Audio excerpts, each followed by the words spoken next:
David Berry is speaking today on prayer, creation, and disfellowship. David says that this church, like every other church, creates itself all over again. Every time it reaches out, it brings in new people into the door. He believes that every time one of us has a part in this process, a far more important part than titles or job responsibilities might suggest. I find that interesting, as that really does make each one of us very important. As does David make us each feel very important when he is talking to you. You feel like you are the most important person. He just, to me, emanates love to each person he comes across, and as you will find, that lovely smile he has will ingratiate you immediately. I've been working with David for the last few years on inner light consciousness, as well as helping him with readings occasionally.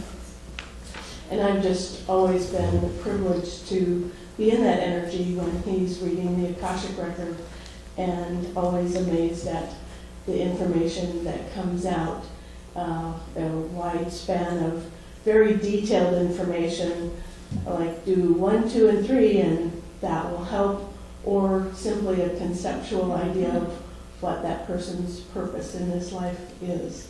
It always does amaze me each time. So please give a warm fellowship welcome to David Berry. I am so glad to be here and to see you all. My goodness.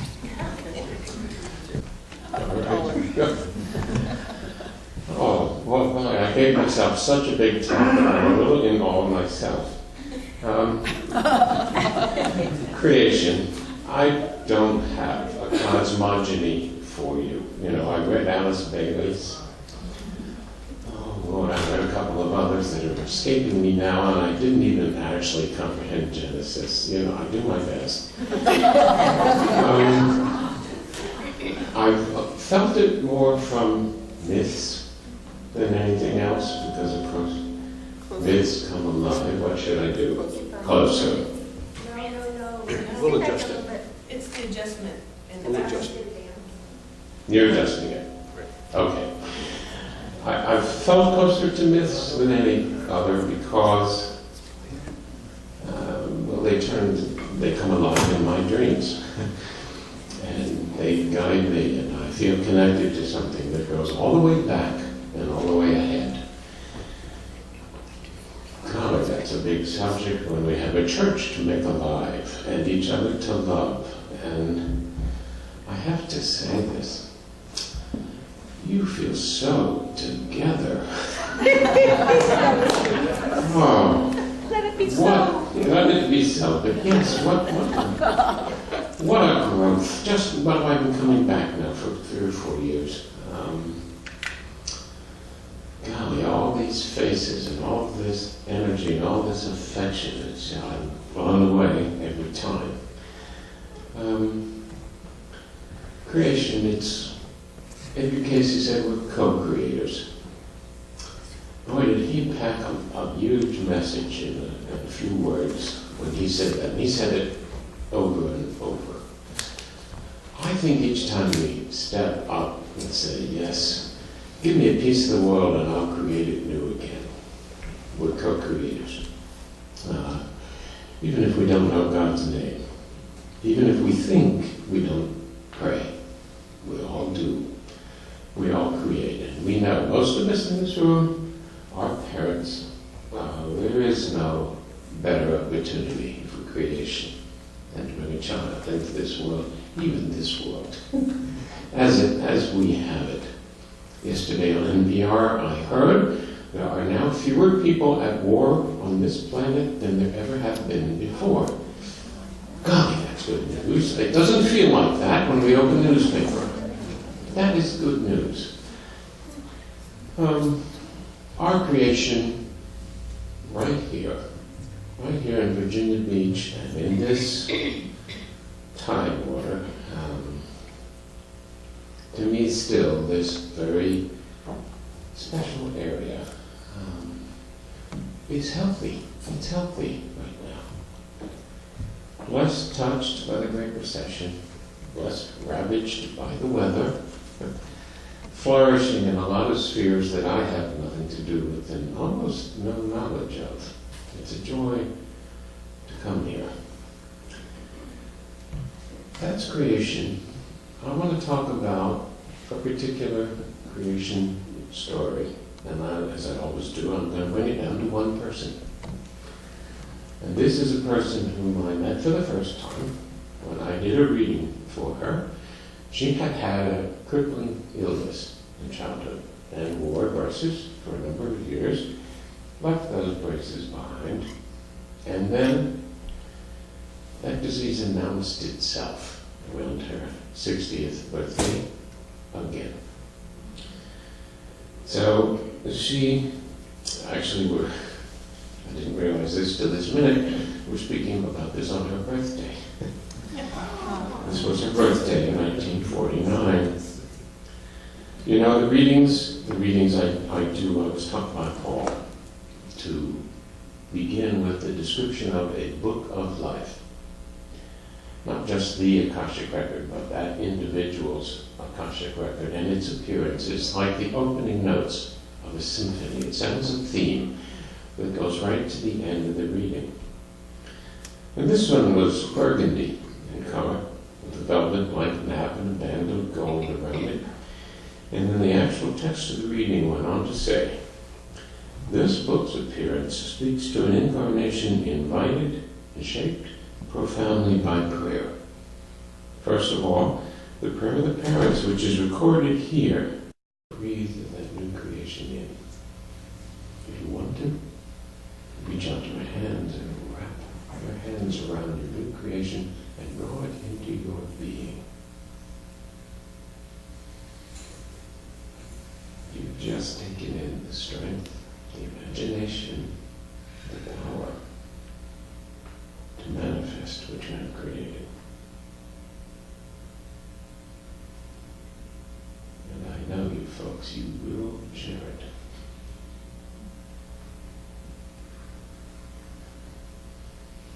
And come back.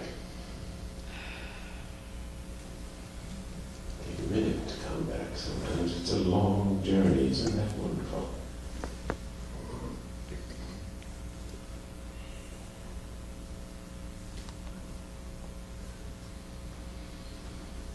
Well, I don't know what we're going to be, but I'm excited. I want to be here for it. I want to see these kids grow up, stand up here and sing, and stand up here and get married, and stand up here and show us their babies. It's not so important to me if the numbers go through the roof. But I think there's something very special here, and I want everyone who came into this life needing that to find it here. Thank you.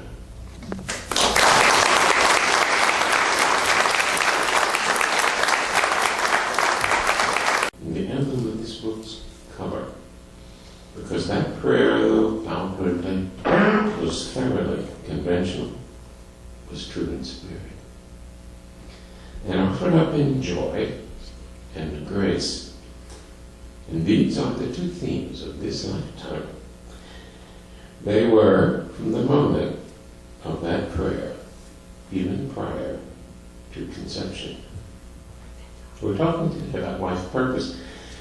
This woman's first question was, what is my life's purpose? To express joy and grace was the simple answer. And at this particular moment in her life, she wasn't feeling very joyful, and she was looking for grace. And some did come, not just in the advice, which is always the less important part of a reading. Most of you know that a reading opens a window. You ask, and regardless of what I say,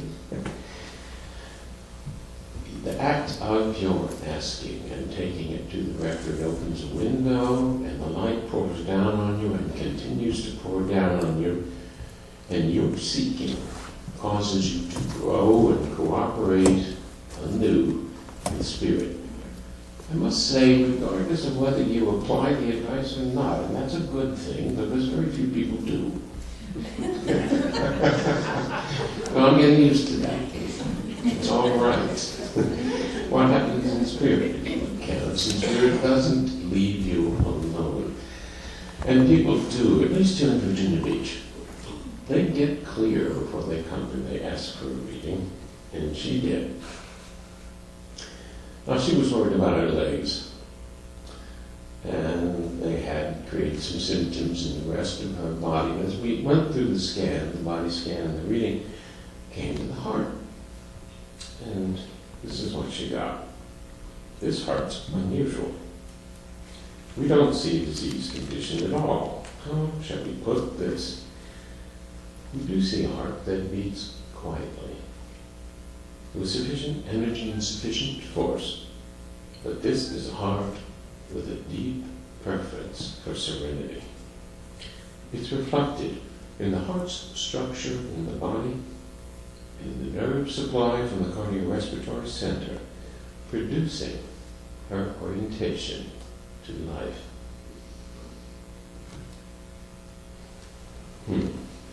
Quiet.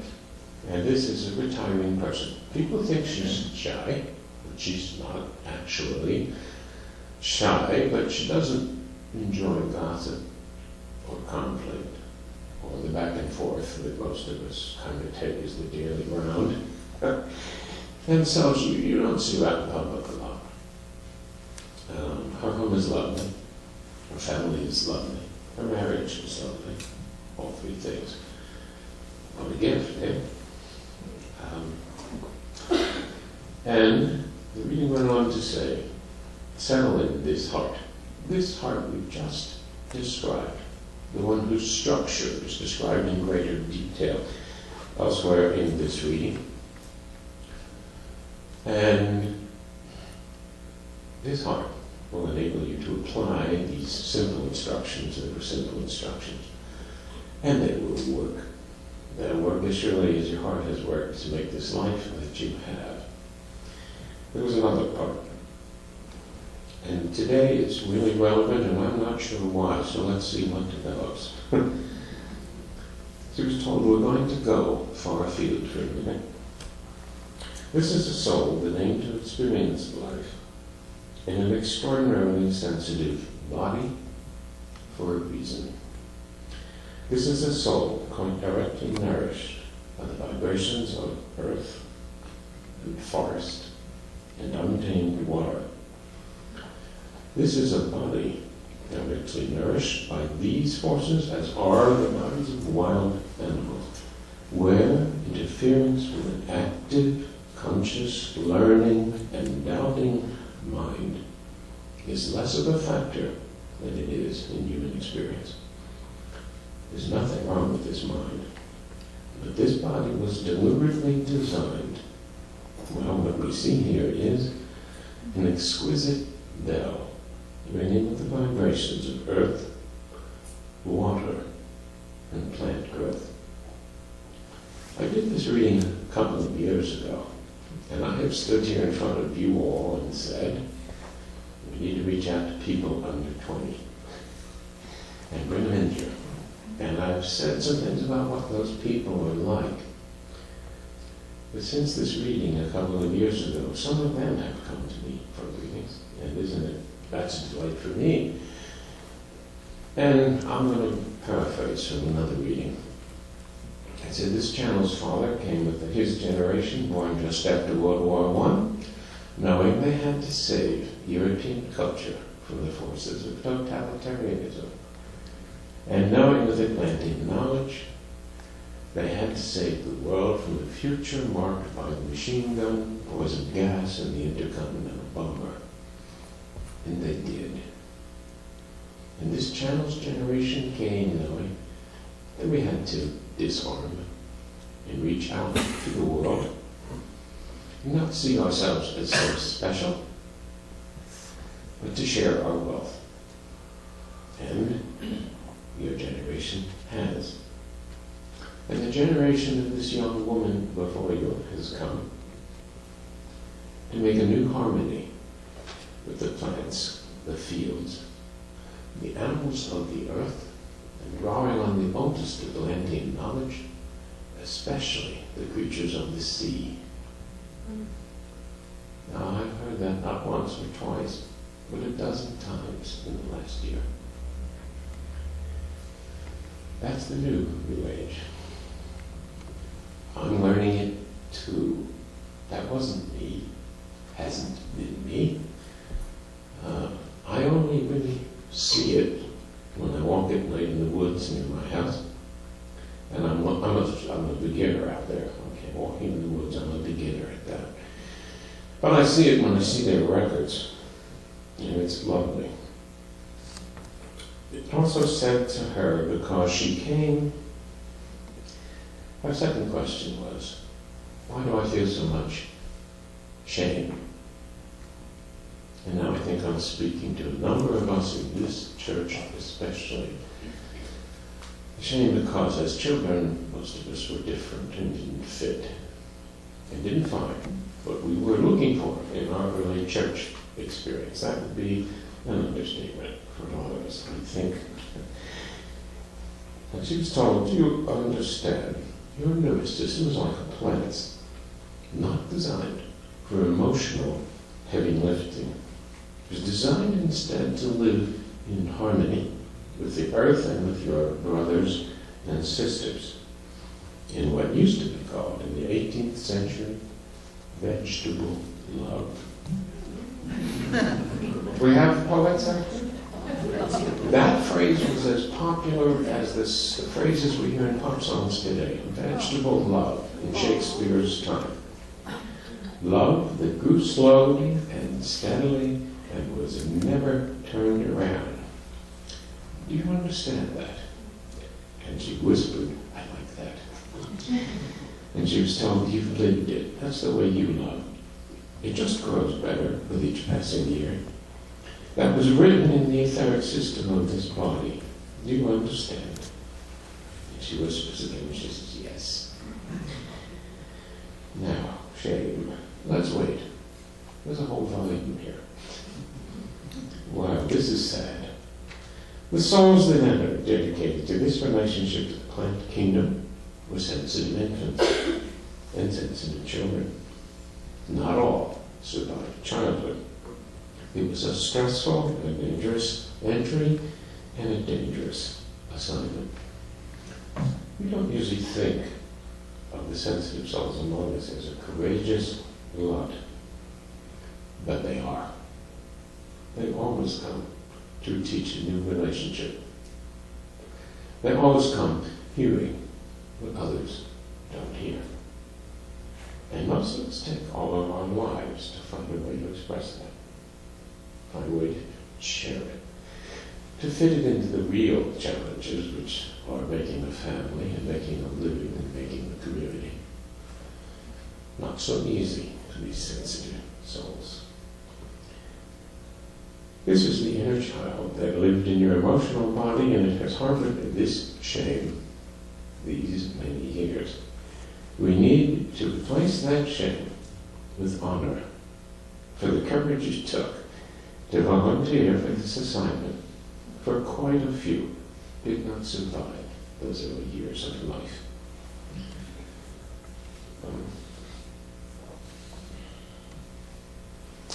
We have a church here where we help those souls survive.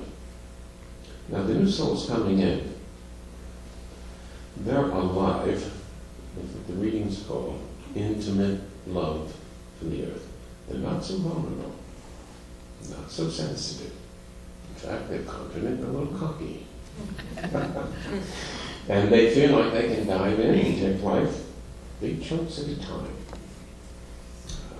One of the things I hear over and over again is that the women in that generation treat sex just as men have treated it for 2,000 years. But they won't necessarily find it any easier than any other generation has to raise children. I don't know what that's going to be like, but I hope I'm going to see it happening here. I saw one change when I came into the church this morning. A lovely collage of the kids in Sunday school on the wall. It's radiant. I love that. So you heard me say in the past, let's get those single moms in here.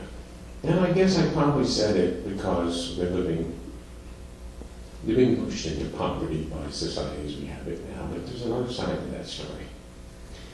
And the other side is if they come here and they're welcome, and their children respond, as they often do, and take charge, as children often do, we'll be here for 30 or 40 or 50 years, and this church will go on. That's important to me. Now, this woman's life began with parents' prayers in the years just after World War II.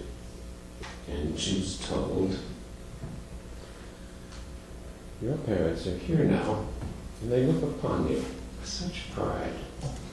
The values you've learned and the gentle soul you've brought through from the journey. They are bursting with pride. They grew up in a time that was not gentle.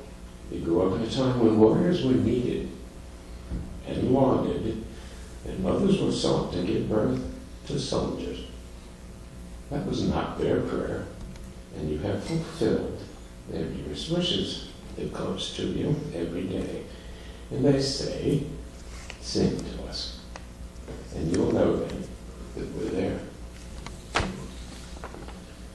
I'd like to say, this church has its fathers and mothers in spirit, and they're here more richly than any other place I know. And we sing to them, and we do that pretty well, folks. This church has joy in worship.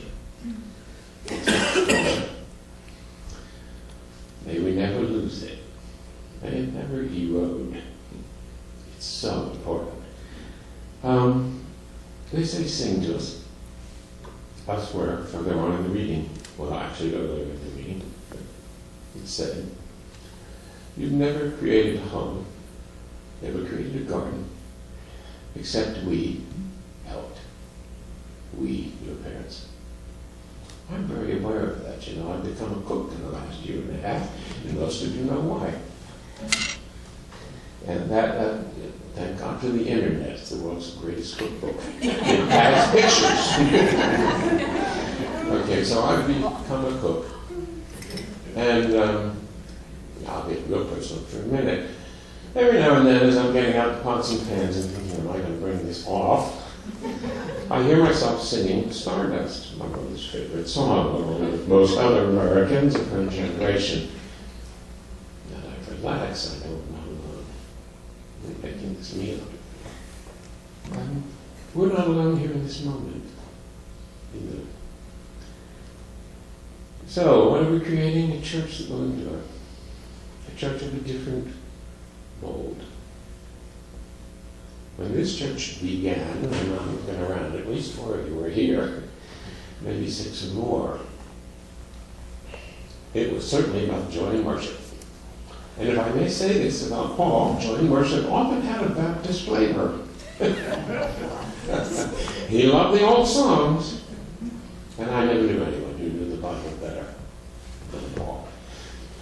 And it would come right out of his mouth and be perfect. That was a gift. So yeah, we started with some of that. Joy in worship, joy in the ILC classes. We had that. God, we had that. We still have it. And we have it to share. The form will be different. I'm very sure of that, because the need is different. The people coming in the door are different. We don't have to explain to most people what meditation is. We used to spend a lot of time on that. We don't have to explain to people what they've been living. They're more informed. We don't have to explain to people why it's important to take what the church has and what ILC had and carry it to Japan and Europe and South Africa and Israel and Australia. I understand that. We're talking to all those places on Facebook and on the internet, and that's not going to change any more than any other force, I've been told over and over.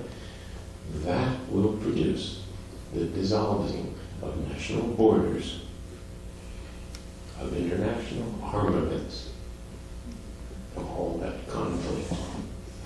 It won't be done, not the real work, it won't be done in the halls of the United Nations, in the great summits. Every time you sit down and talk to someone in Syria, in Vietnam, in Cambodia, in Bolivia, Colombia, you're resolving those walls. And now, war and conflict are not in the headlines. They touch you, in your heart. In my generation, our first thought was, oh my God, do my sons and brothers have to go? That's behind us. We have another first thought. Those are my sons and brothers and sisters out there. They're not all in uniform. I care, I'm going to do something. And we do. That's part of the shape of this new age. Oh, golly. I've asked you to bring people in the door, and I think I don't have to talk about it anymore. Now I'm asking you, share your connections with other cultures, other traditions. Talk about, share about. Literally bring here those people from other continents. I imported 3 from Latin America, and it's worked real well. Those are my daughters, of course. And my oldest daughter left her job months early, so I could be here this week. She's doing my job, you know. And I just want to thank her. Now, I'm going to ask you to pause for a moment and draw into yourself the energies of your creation. What are you really working on? And we're going to have a moment of creation here. For some of us, that'll be creation for this church, and I don't have to. Oh no, I don't have to draw you in. You do this, you know. For some of you, it'll be creation in your own lives, to the extent that we own our lives, to the extent that they're not just part of a really big community. Some of you will need to do creation for the challenges in your life right now. That's not heavy. I know how heavy they can feel, but it isn't heavy. At any given moment, the challenges in front of us are asking us to do something we actually can do. It's almost always far less massive and heroic than we think it is. And creation, in that case, in that instance, in that situation, is mostly about letting go of all you thought you had to do and saying yes to what's really needed for you to do. A much more reasonable job. Many of you know that my wife Nancy was badly injured almost 2 years ago now, and for months I wrestled with I have to heal her, or I have to send her off to the other world. We can't go on this way, or I shouldn't have let it happen, or I ought to be stronger. Until finally I did a reading not for her but for me, and the reading said, "What makes you think you're in charge here?" No. You were a school psychologist. You know exactly how to create something to look forward to every day for people who can't do it for themselves and make it one day's worth. That's your only job here. My God, what a relief. I do know how to do that. And that's why I'm really interested in that. So I'm not wishing on something heavy, even if you're dealing with something heavy in your life right now. We practice going to that temple. Enjoy. Yes, relaxation is important. Yes, serenity is important. Yes, enthusiasm is important. I loved sharing Sarah's services today. She really does expect to be changed every time she goes up that mountain. We need to feel that right now. And I'm going to share something with you that I have shared with some of you one-on-one. We're going to meditate. Each of you will have your own prayer. Now I'm going to give you an induction, and we'll just go there, not the whole terraces. But this is how I begin every reading. I have the conductor say, draw upon records past, present, and those formed to the future, to explain the forces at work in and about this soul. Consider the soul's chosen purpose for this incarnation, the deep beliefs of the soul, the abilities untapped or little used so far in this life, and apply all of these to the lessons faced at present. Consider the roles and contributions of family members and the unseen ones who support us in our walk, as they are most relevant to the lessons of this time. So let's close our eyes.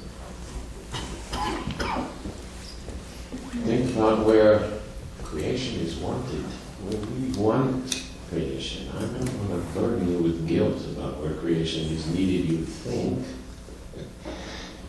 Where creation is wanted, where your soul is bursting to leap forward in life joyfully and take up the pieces that make something new. Let's go to that creation. So see yourself, perhaps in your meadow, perhaps in any one of your terraces, perhaps in your temple. I'm not picky. See yourself as I see myself, in a real meadow, with a real tree that called to me and changed the direction of my life for 30 years. I revisit that tree every day. It's still alive for me. If you have a tree, a garden, a meadow, a shore, a mountain, go there now. Let it be alive. Let you be full of joy to be there. That's the only real requirement. Go there now. And gather what you see as the pieces of what you want to do and set them down in front of you. And let them go. Don't worry about whether they go up or down, or whether you're helped by God, or by Jesus, or by Buddha, or by the nature springs, or by a fire. Don't worry about what comes. Don't worry even about whether you understand what comes. What comes in a dream, in a meditation, after a prayer, is energy. Yes, we want to put words on it. We want to have a concept. We want to manipulate it. That's a mistake. Let the energy go. Now, enter the silence and let your creation take new life, make new form in this moment.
breathe that new creation in.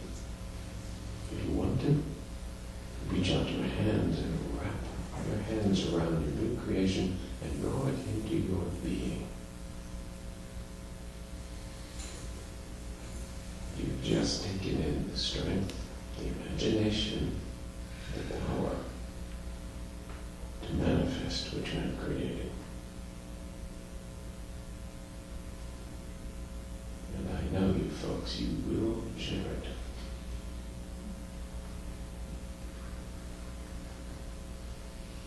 And come back.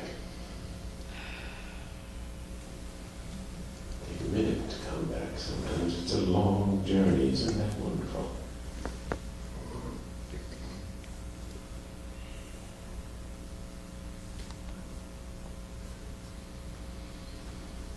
Well, I don't know what we're going to be, but I'm excited. I want to be here for it.